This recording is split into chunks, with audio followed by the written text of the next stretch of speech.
Hi, I'd like to thank you for joining me today, and I want to thank the Precisely team for the opportunity to share some of IDC's latest research on a new opportunity. It's an opportunity that we are hearing about from business executives, both in private conversations, but also in how they talk about it in public venues, such as quarterly calls. They're not asking for the biggest data lakes. They're not asking for most sophisticated machine learning models. They're not asking for better looking dashboards.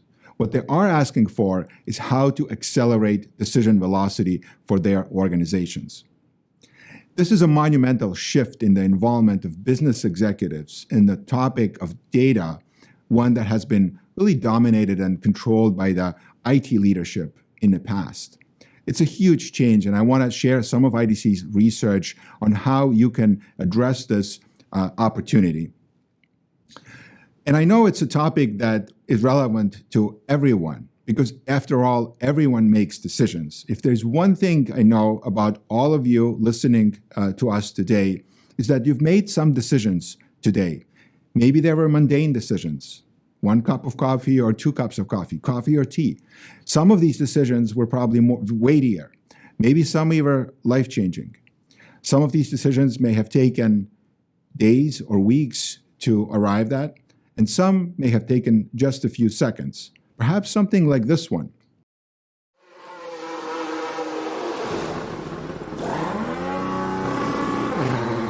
What you just saw was a 2-second action preceded by rapid decision-making in the car, in the pit, and in the office. This is Formula One, and what you just saw was a race that happened in 2019 in Brazil at the Grand Prix, where the Red Bull team managed to change all 4 tires in 1.82 seconds. They ended up winning that race. But that's not all. There's more we can learn from Formula One racing and the team. And I had an opportunity to speak to one of the team directors from a different team, the Mercedes team, Jeff Willis, who talked about how data is taken from the car. That data is analyzed. These are highly instrumented cars. That data is analyzed. And then they're taking the lessons learned from that analysis, and they are implementing those changes in the next race. But what was especially interesting and a big lesson for me was what he said next when he talked about how they are running their operations today. And I'm going to quote Jeff here. He said, "Today, we design and simulate in the virtual world, and the real world just intrudes through a validation step of those models." So imagine what a mental shift that is in how they're approaching their operations. Having that full situational awareness in a digital world, being able to create the data, being able to ensure data integrity, being able to analyze it, simulate it, and eventually arrive at decisions in the virtual world and then substantiate it in the physical world. Wouldn't we all like to have that kind of a capability? But of course, Formula One is a highly constrained environment. They know the track, they know the rules. There's even a limit on how much they can spend on each car per season. The real world is much more complex, much more volatile. And that complexity takes on different forms. There's certainly data complexity. And this is some research that we did at the end of 2022 with over 1,000 organizations when we asked which factors are expected to add complexity to your data processing over the next 12 months, so throughout 2023. And you can see, obviously, here our old friends, the 3 Vs, the volume of data, velocity of data, variety of data. There's now also complexity in spreading that data over geographic regions and with jurisdictional differences in how data is regulated. So that's one vector of complexity, but there are also others. There are deployment modes. So sometimes technology to process data is deployed centrally. There's one deployment, and other times it's deployed across multiple business units. And for each of you, that may differ. There's no one right way to deploy any one technology. And you can see here variety even across things like data governance and privacy management technology and data warehouses and data lakes, operational databases. So there's quite a little bit of complexity and variety that comes from that. Then there is deployment location complexities, and today's world is absolutely, definitely hybrid and will stay so for the foreseeable future. There are public cloud deployments, there are private cloud deployments, on-premises is still there. In our research, we find that when organizations move a database to the cloud, for example, on average, it takes 3 years to decommission the old on-premises solution. So that in itself creates complexity for that intervening time period. There's also funding complexity. Sometimes funding is centralized, sometimes it's decentralized. Some of the funding may come from business, some may come from IT. Again, there's no one right way to prescribe how funding works in a best case scenario. Depends on your organizational structure, depends on your internal funding strategies, but it does add an additional layer of complexity. And finally, something that I would call the skills complexity. And this is really about continued lack and challenge around finding subject matter experts in data science, in data analysis, but also in data architecture and in data engineering. So all the people with skills that you have, there's still a shortage of that, and you can see here what a challenge that is for organizations of different sizes, from mid-sized organizations all the way to the largest organizations. All this complexity and uncertainty has impacts, and one of those impacts is data waste. So we find that a third of executives are telling us that often there's in situations where they receive data, but they don't get to use it. So think about the waste that happens. So all that effort that goes into acquiring the data, ensuring its integrity, analyzing, creating models, creating reports is not being used, where the executive defaults back to the non-data-driven decision-making. Another impact that we see from all those challenges and that complexity is impact on data decay. So interestingly, we found that 50% of respondents, again, to a study we did late 2022, over 1,000 respondents across industries, across different sizes, 50% of respondents say that data loses value within hours. And 3/4 of respondents say the data loses value within days. So if it's not acted upon within those time frames, again, there's a lot of negative impact on all the effort that went into data collection, ensuring data integrity, analysis, development of insights in an effort to make better and faster decisions. This leads to shortcomings in what we're calling decision velocity. And I'll get to our definition of decision velocity in a second, but I wanted to highlight some of the issues here. I'm not going to go through all of these points, but for example, there's an impact on synthesizing internal and external data and information. So you may want to be able to incorporate external information about customers with your internal customer data, or you may want to bring in location data, geolocation data, and incorporate that with your internal data. That's one example that gets hampered if that complexity is not handled. Some other points here. Servicing actionable information to users in the flow of work is another shortcoming that many organizations are struggling with. So they may have great models. Again, they may have great data lakes and data warehouses and data lake houses now. But if they're not able to develop insights and push them out through various applications and make sure that they're in the flow of work, decision velocity is impacted. And finally, demonstrating high levels of trust in data and insights. Again, even if the data is pushed out, if the users don't trust it, they're not going to take action on it. Again, that impacts decision velocity, creates unnecessary friction in the flow of that information. Now, our contention is that to address this complexity and the uncertainty, to thrive in this era of digital business requires decision velocity.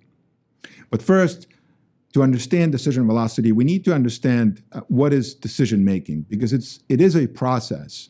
And one way to understand this is to look at this framework. This is something that we adapted from a framework that's called an OODA loop, which was developed by Colonel John Boyd in the 70s. He was in the U.S. military at the time, the Air Force, and later became a business consultant as well. So the OODA loop stands for observe, orient, decide, and act, the steps in any type of a decision-making process. So it's observation of the data, both internal and external data, synthesis of that data, orientation towards analysis and insights development, and then deciding based on various alternatives and the risks involved, and then taking action, and then closing the loop, so it's a continuous loop. What I'm showing here is a highly simplified version of the actual framework, which includes many different feedback loops, and I would encourage all of you to look up OODA loop and get a little bit more familiar with that framework and that methodology. Now, of course, reality is much more complex, but this model will suffice for today. We at IDC, we did want to add one more element to this model. And so when we are defining decision velocity, what we mean by it is a combination of speed and control. You certainly want to go through that loop as fast as possible, but there's also need to have control over that speed. And in this case, control is governance, but it's also timing. It's having safeguards against human decision-making bias that behavioral economists warn us against. Control is ensuring compliance with regulations. And also control is data integrity, having the accuracy and consistency and the context, not just quality, which will enable decision velocity. If you just focus on speed, you're not going to take that turn. You may get out of control. But you also need to be cautious about too much control, because then you're stifling innovation and ability to go through that loop as fast as possible. And there's a growing number of organizations who understand this and are investing towards this. So in the survey data that I'm showing you right now, we asked organizations what's most important for decision velocity. Is it speed by itself? Is it control by itself? Or is it the combination of speed and control? And then we also asked them about their own digital maturity, so going from not at all digital to mostly digital. And what we find is that a more mature organization assign importance to having both speed and control 2 times more frequently as a measure of decision velocity.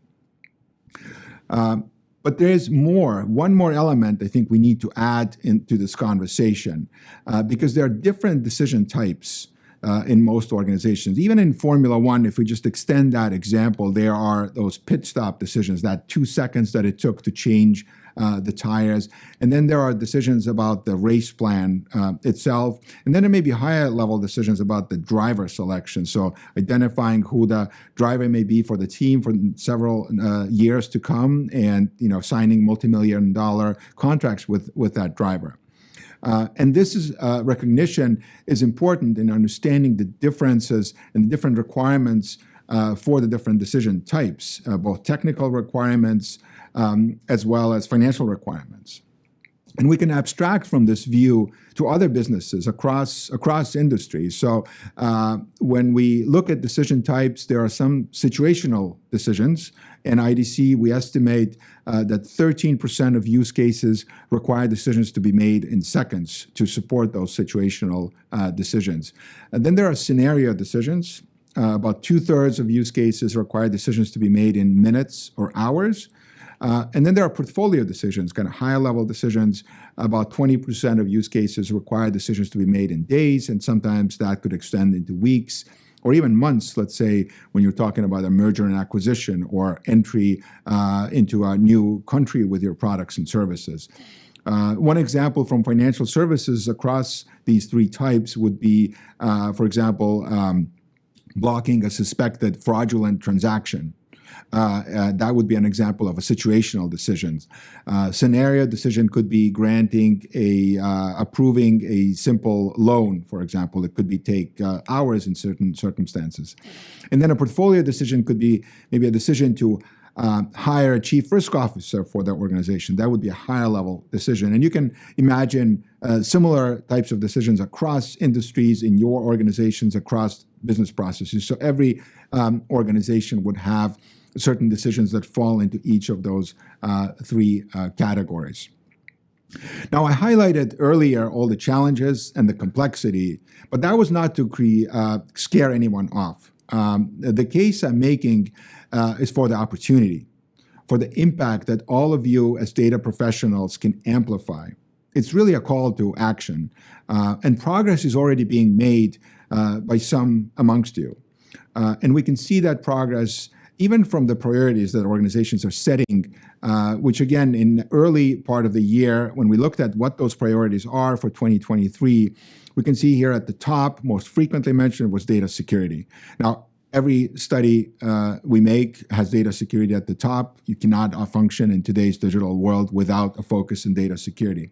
But interestingly, that's followed by increasing trust in data, increasing governance and control of various data management processes and technologies, contextualizing data for users across the organization to ensure that the information is actionable, and then decreasing exceptions and risks caused by data quality issues. So if we look at this in aggregate, this is data integrity, a critical component of control in decision velocity, which is needed to make confident business decisions based on trusted data. There's also progress in automation. About 60% of organizations are telling us that they are incorporating more automation, some of it machine learning based, across the decision-making workflow. So that has increased. About 2/3 of organizations say that metadata is growing faster than the raw data. And the reason I bring that up is that that suggests that more of the unorganized data is being organized, both structured data, but also increasingly also unstructured data. It could be long-form text, it could be short-form text, it could be video, image, audio data. So metadata is growing, suggesting that it's being organized, made ready for a downstream analysis and development of insights, and ultimately to help increase decision velocity. And then the final point, I think, in automation progress is that 40% of organizations are prioritizing budgets for streaming data analysis. And I bring that up to highlight that there is also important advancements being made in improving the speed of decision making. Now, all of these efforts are bearing fruit. And we're seeing that there are a lot of benefits that organizations are enjoying from these efforts. So what we're showing here is improvements, and the scale that you're seeing here is from 1 to 10. So these are organizations that are showing good, strong level of improvement across these factors, improving decision quality, improving timeliness of decisions, improving employee productivity, as well as enterprise-wide knowledge capture and knowledge retention and knowledge sharing, which is so important to enable the scaling of these solutions. I'm not going to go through all of these, but maybe trust, mention one more, trust in data and information and insights, which again is part of some of those data integrity investments that I mentioned earlier. So the opportunity is there. Opportunity is there to improve decision velocity and to really affect the outcomes for your organizations. But with that comes the need to reframe and reorient towards some new initiatives and new solutions. And let me just quickly go through some of those. First is to look at data no longer as a project, but as a product, an asset that both internal users and sometimes your partners or customers have readily available for them to take as an input into other productive uses for the data. Another one is data integrity. And I mentioned this several times already, but it's important to focus not only on data quality, but on overall data integrity, which includes accuracy and consistency and context, in addition to quality. It's also to acknowledge that while we live today in an era of emergent artificial intelligence, there are other aspects of intelligence. We need to focus on data intelligence, understanding data lineage, understanding data quality, understanding where the data is and is coming from. Also location intelligence and decision intelligence, adding all those elements both to artificial intelligence and all the business intelligence investments that have already been made. And finally, focusing on knowledge management and ultimately on enterprise digital twins, to have that environment that Formula One team director has, to be able to make decisions increasingly in a digital environment and then substantiate them in a physical environment. Now at IDC, all of these technologies and all the underlying enabling technologies together is something that we call the enterprise intelligence architecture. And I hope that my contribution to this precisely conference will allow you to take away just a few nuggets of valuable information to move toward an enterprise intelligence architecture and greater decision velocity. Thank you.